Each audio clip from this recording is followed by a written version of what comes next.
From That Park Place, Kathleen Kennedy lobbies for Bob Iger to receive honorary Oscar, while ABC negotiates new Oscars TV deal.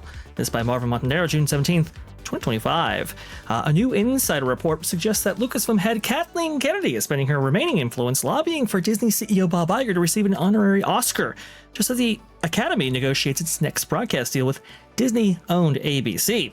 According to Variety, Kennedy has been actively reaching out to Academy board members, encouraging them to support Iger for one of this year's prestigious honorary awards, which are traditionally presented at the Governor's Awards in November. Sources say Kennedy has used recent membership meetings to personally pitch Iger's contributions to the film industry, which include Disney's multi-billion-dollar acquisitions of Pixar, Marvel, and Lucasfilm.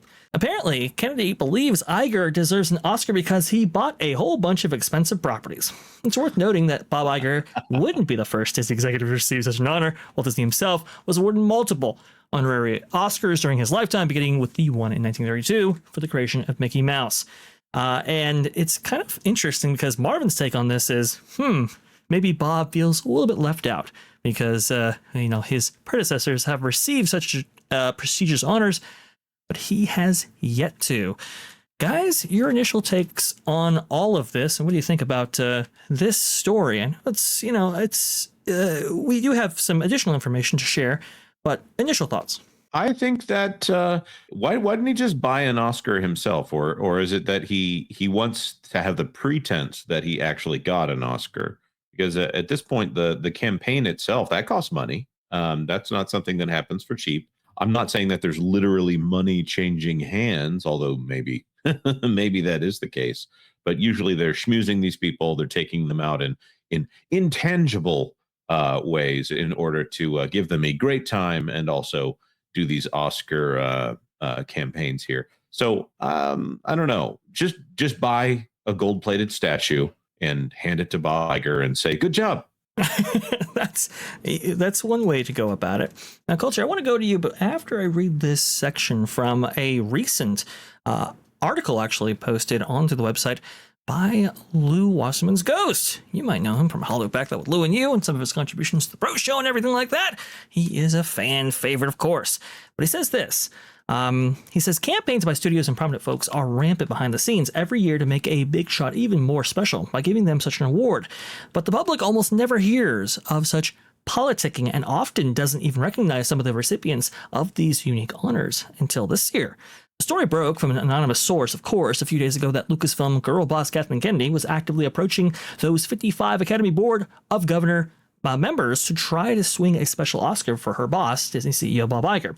The word was that she was being pretty blatant, obvious, and public about it, but the reaction inside the board was mostly negative because they don't like their doings made public that way and felt it was, to some degree, an attempt to force their hand. We here on the channels reported this, quote, leak, and since it involved two of our frankly least favorite mousefolk, took a certain degree of, quote, schadenfreude in it all, shame on us, but not much. See, this is very interesting. Usually we don't necessarily hear about something like this breaking out. We don't really hear about the campaigning. Do you think that maybe hurts Bob Iger's future prospects? Because the list is out. Well, Bob wasn't on it.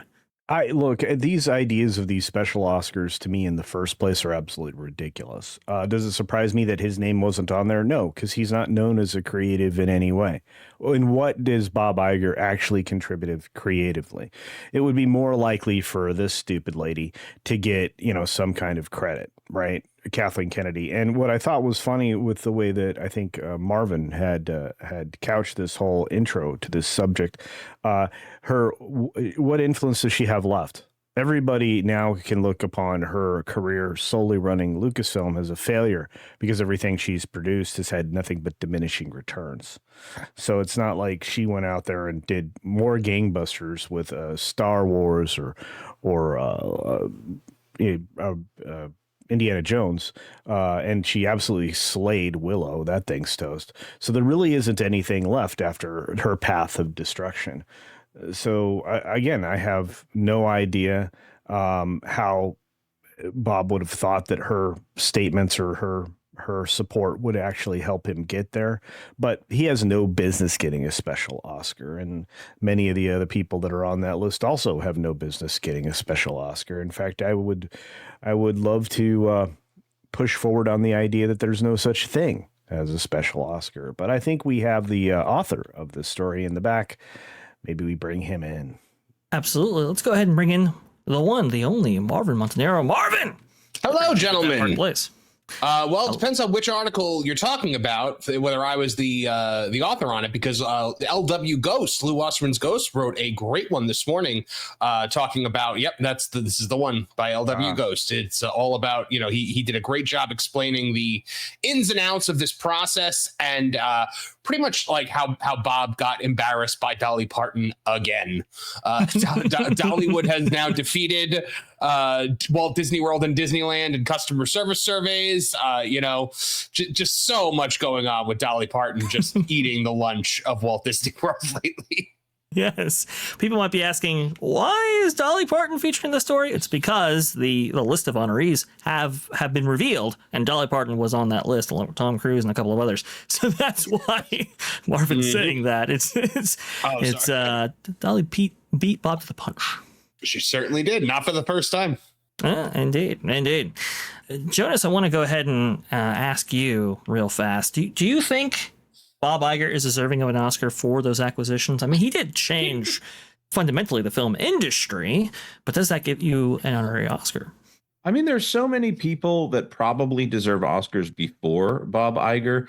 Tom Cruise, for instance, the fact that even when Bob and his massive piles of money were not able to get people interested enough to go to the box office that year, Top Gun Maverick was enough to make people believe in movie magic.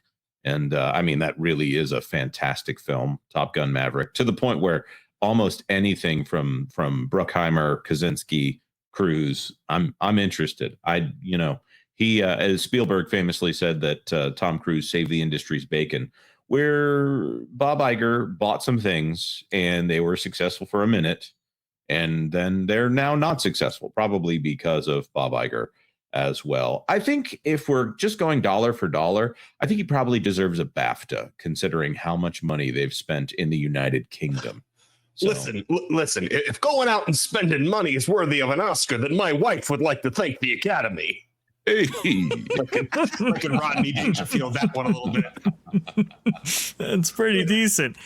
Speaking of some Rodney Dangerfield type humor, Sandy Reese, I think, comes in here with some amazing stuff with 499. You guys are wrong. Bob Iger needs an Oscar for his performances in front of all of his performances to the board, employees, and customers. So it's pretty. You know what?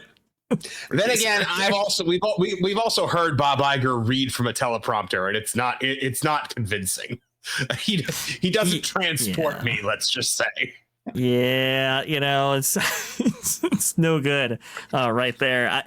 And now, if it's a prepared statement in which he can, people can edit it in post and so forth, and then they play it in front of a call, it sounds okay. But you get him outside of a teleprompter or even with it. Sometimes doesn't go that well. Marvin, to close us out on this particular topic, do you think he deserves it? And do you think he'll get it, even though he was maybe passed over this year?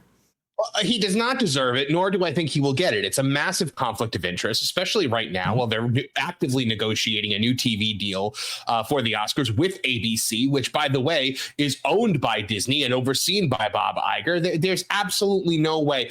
Say what you will about the Academy.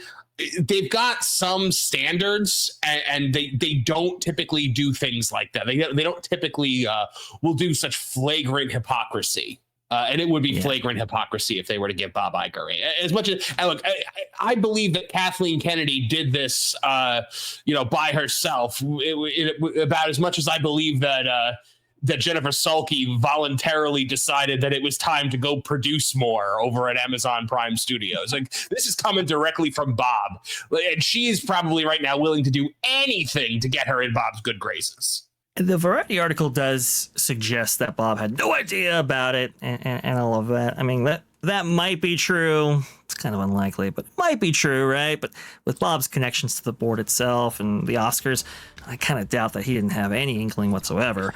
But I do wonder if the story leaked after that list was finalized, because to have a story like this leak out and then have the Oscars maybe give out an award after that looked really pretty bad. So it's just a very interesting kind of dichotomy, especially one connected to Hollywood that we don't usually get insight into. This is pretty cool to cover that story. Thanks for watching That Park Plays News. For more information, consider checking out www.thatparkplace.com. And don't forget to subscribe, share, like, and send this out on your favorite social media accounts.